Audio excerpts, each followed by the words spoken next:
Hello everyone, welcome back to our new session. अभी हम लोग कर रहे हैं formal language and automata theory, जिसको आप लोग शॉर्ट में बोलते हैं फ्लैट।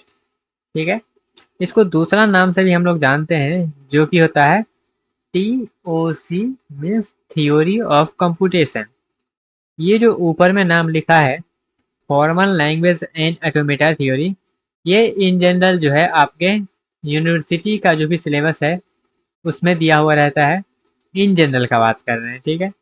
और गेट के सिलेबस में जब देखिएगा तो वो थ्योरी ऑफ कंप्यूटेशन करके दिया हुआ रहता है। तो इसी सिलेबस को हम लोग देख रहे हैं, इसी सब्जेक्ट को हम लोग देख रहे हैं। और अब हम लोग स्टार्ट करने जा रहे हैं अपना नेक्स्ट यूनिट, जो कि है हमारा अनडिसेबिलिटी। ठीक है। इसको हम लोग देखेंगे और ये हमारा लास्ट यूनिट है इस सब्जेक्ट का। इससे पहले जो भी यूनिट था उस सभी यूनिट को हमने जो है अच्छे से कम्प्लीटली इन डिटेल थ्योरी के साथ एग्जाम्पल के साथ कंप्लीट कर लिए हैं। और अब हम लोग मूव कर रहे हैं अपने नेक्स्ट यूनिट, जो कि है अनडिसेबिलिटी। ठीक है।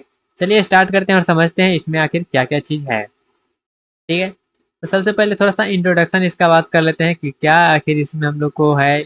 इससे पहले हम जो भी करें हैं उसका थोड़ा सा कहानी बना लेते हैं। ठीक है। तो जैसे कि इससे पहले वाले में हमने बहुत सारा मॉडल्स पढ़े, जैसे कि फाइनाइट ऑटोमेटा के बारे में हमने पढ़े, जो कि रेगुलर लैंग्वेज को रिकॉग्नाइज कर रहा था।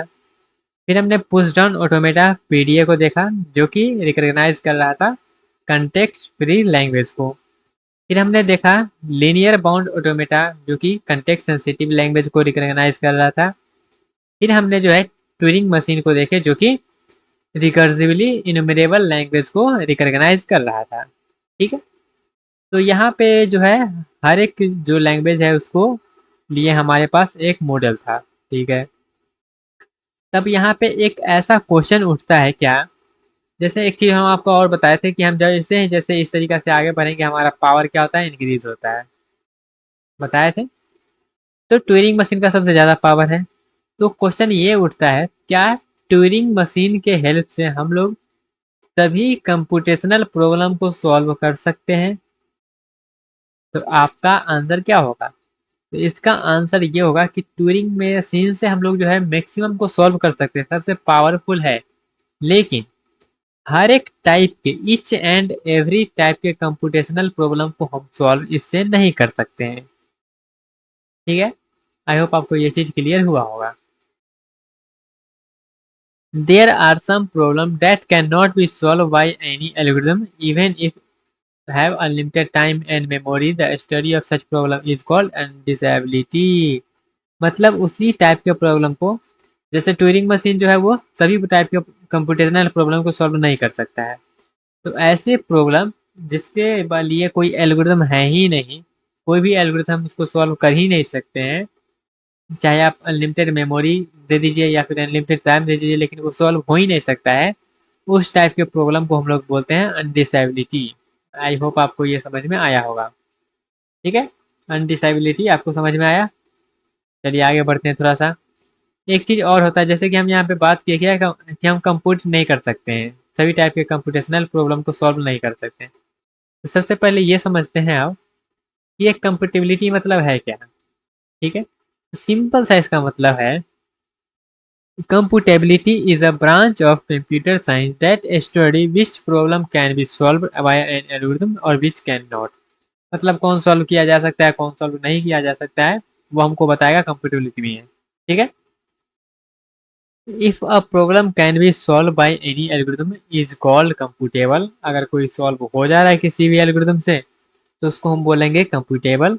और if no algorithm exist to solve the problem it is called non computable या फिर अनडिसाइडेबल। ऐसे प्रॉब्लम जिसके लिए हम कोई एल्गोरिथम के हेल्प से उसको आंसर ला ही नहीं सकते, उसको सॉल्व कर ही नहीं सकते हैं, तो उस टाइप के प्रॉब्लम को हम लोग बोलते हैं नॉन कंप्यूटेबल या फिर अनडिसाइडेबल। क्लियर हुआ, समझ में आया बच्चे? बिल्कुल सही बात, आसान सा टर्म है। ठीक है। जैसे कि कंप्यूटेशनल प्रॉब्लम का अगर हम एग्जांपल ले, तो जैसे कि finding GCD of two number, sorting an array, binary search, matrix multiplication, finding shortest path, in a graph. तो ये सारा प्रॉब्लम हमारा क्या है, ये जितना भी प्रॉब्लम है ये सारा प्रॉब्लम हमारा क्या है, डिसाइडेबल प्रॉब्लम है। ठीक है, लेकिन वहीं पर अगर हम थोड़ा सा नॉन कंप्यूटेबल का बात कर ले, जैसे कि हाल्टिंग प्रॉब्लम हो गया, एक्सेप्टेंस प्रॉब्लम हो गया, इक्विवेलेंस ऑफ ट्यूरिंग मशीन्स हो गया, तो ये सब प्रॉब्लम जो है इसको हम लोग जो है कंप्यूट नहीं कर सकते हैं। No algorithm can correctly solve this problem for every possible input, these are called undecidable problem. हर एक इनपुट के लिए हम इसको सॉल्व कर ही नहीं सकते हैं, इसलिए इसको हम लोग जो है अनडिसाइडेबल बोलते हैं। ठीक है, क्लियर हुआ? डिसाइडेबल प्रॉब्लम का मतलब समझ में आया?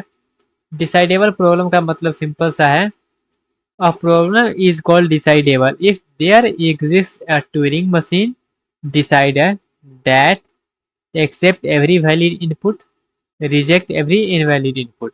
मतलब जो वैलिड है उसको एक्सेप्ट करेगा और जो वैलिड नहीं है उसको रिजेक्ट करेगा। Always halt after a finite number of steps, तो उसको हम लोग बोलेंगे डिसाइडेबल प्रॉब्लम। समझ में आया?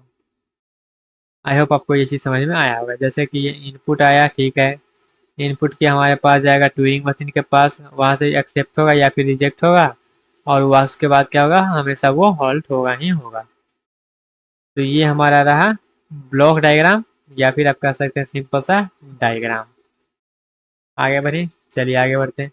अब ये अनडिसाइडेबल प्रॉब्लम क्या होता है, तो अनडिसाइडेबल का सिंपल सा मतलब होता है किसी भी एल्गोरिथम की हेल्प से हम उसको सॉल्व कर ही नहीं सकते हैं। A problem is undecidable if no Turing machine can always halt and produce the correct answer for every input। जैसे कि मशीन एक्सेप्ट कर सकता है, रिजेक्ट कर सकते हैं, और यहाँ पे क्या हो सकता है, रन हो सकता है, इनफाइनाइट लूप में घुस सकता है। तो उस टाइप के प्रॉब्लम को हम लोग बोलेंगे अनडिसाइडेबल प्रॉब्लम। जैसे इसके अगर हम डायग्राम की बात करें कि जैसे कि ये इनपुट आया, ठीक है, इनपुट आ गया मास्टर साहब, फिर ये गया किसके पास, ट्यूरिंग मशीन के पास गया।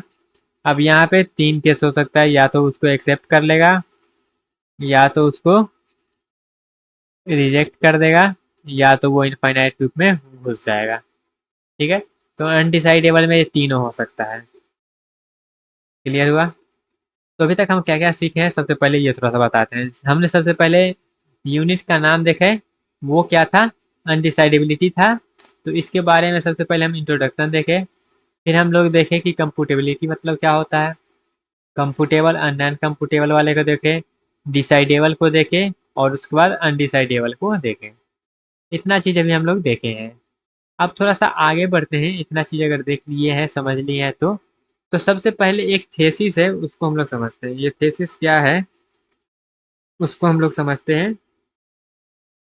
चलिए, जो कि है कुर्च ट्यूरिंग थेसिस। कुर्च ट्यूरिंग थेसिस जो है, इसका जो भी प्रोनाउंसिएशन है अपने अकॉर्डिंग कर लीजिएगा, ठीक है, लेकिन हम तो इसको कुर्चे पढ़ते हैं।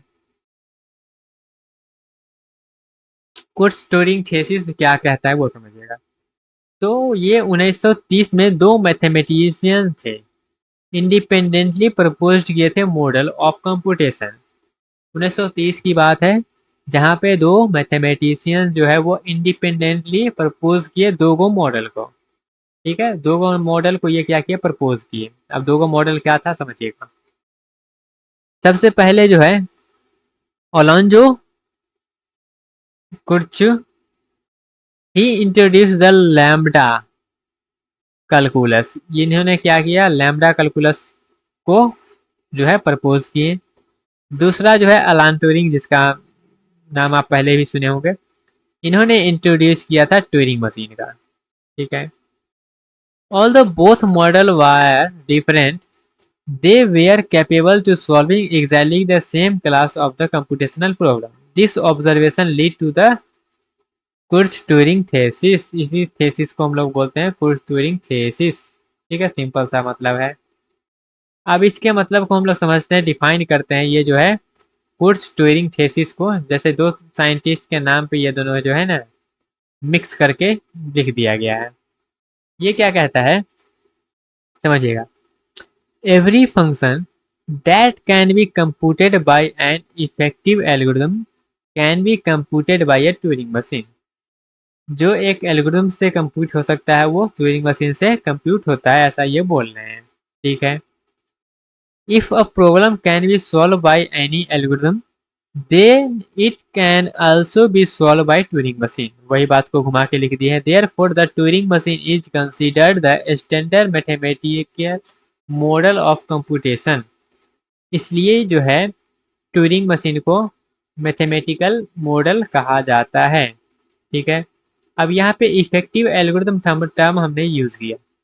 तो ये इफेक्टिव एल्गोरिथम का मतलब क्या है? तो इफेक्टिव एल्गोरिथम का मतलब है जहाँ पे फाइनाइट नंबर ऑफ स्टेप्स हो, जहाँ पे ईच स्टेप हमको क्लियरली डिफाइन हो, it always produce the correct output, it terminate after the finite number of steps. तो इसको हम लोग बोलते हैं क्या? इसको हम लोग बोलते हैं इफेक्टिव एल्गोरिथम। आप design and analysis of algorithm जब पढ़ेंगे तो उसमें भी ये सब जो है एल्गोरिथम के बारे में आपको पढ़ने को मिलेगा। ठीक है। जैसे एग्जांपल के लिए हम लोग बात करें, Euclid's algorithm, merge sort, binary search, ये सब क्या है? डिफरेंट डिफरेंट एल्गोरिथम है। ठीक है।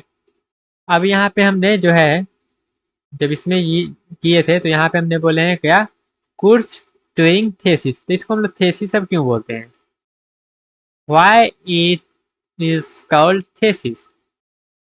The Church Turing thesis is not a theorem because it cannot be mathematically proved. It compares the informal concept of an algorithm, the formal concept of a Turing machine. ठीक है।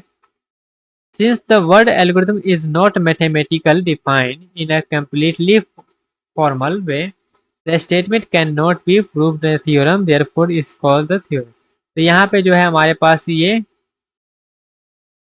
Theorem नहीं है, ये हमारा क्या है? थेसिस है। ठीक है। Models equivalent to the Turing machine. कौन कौन सा मॉडल है जो ट्यूरिंग मशीन के इक्विवेलेंट है? तो जैसे कि ट्यूरिंग मशीन हो गया, लैम्ब्डा कैलकुलस हो गया, रिकर्सिव फंक्शन हो गया, रजिस्टर मशीन्स हो गया। तो ये सब हमारा क्या है? सेम कंप्यूटेशनल पावर है ये सब का। All this support the Church Turing thesis. All this support. कुछ कुछ इंपॉर्टेंस है इसका हम लोग बात कर ले। Importance of Church Turing thesis. The fundamental computation theory है, फंडामेंटल है जो कंप्यूटर साइंस का, मॉडर्न कंप्यूटर साइंस का फाउंडेशन है ये। Define the limit of algorithmic computation, help discussing decidable and undecidable problem. Comparison की बात करें तो इधर मेरा जो है डिसाइडेबल प्रॉब्लम है और इधर मेरा अनडिसाइडेबल प्रॉब्लम है। ठीक है। अब इसको थोड़ा सा हम लोग जो है डिफ्रेंशिएट कर लेते हैं।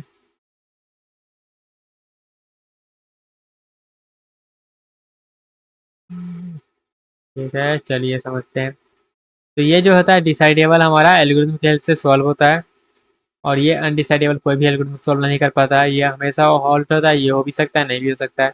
ये हमेशा करेक्ट रिजल्ट देगा लेकिन यहाँ पे कोई गारंटी नहीं है। इसका एग्जांपल हो गया बाइनरी सर्च, इसका हो गया हल्टिंग प्रॉब्लम। हल्टिंग प्रॉब्लम हमारा क्या होता है? अनडिसाइडेबल प्रॉब्लम होता है। इसके एप्लीकेशन की बात करें कि कौन कौन सा इसका एप्लीकेशन है, तो compiler design, artificial intelligence, AI, OS operating system, formal verification, complexity theory, theory of computation, ये सब इसका जो है एप्लीकेशन है। क्लियर हुआ? समझ में आया? आई होप आपको ये चीज़ समझ में आया होगा। तो अभी हमने जो है बेसिक इंट्रोडक्शन देखे हैं, उसके बाद कुछ जो हमारा है ट्यूरिंग थेसिस को हमने देखा है। इसके रिलेटेड कोई भी डाउट हो तो ये थ्योरी थ्योरी है तो दिक्कत नहीं होना चाहिए। ठीक है। बस आपको समझते रहना है, बस टर्मिनोलॉजी जो है याद करते रहना है। मिलते हैं अपने अगले सेक्शन में, तब तक के लिए bye bye, take care and all the best.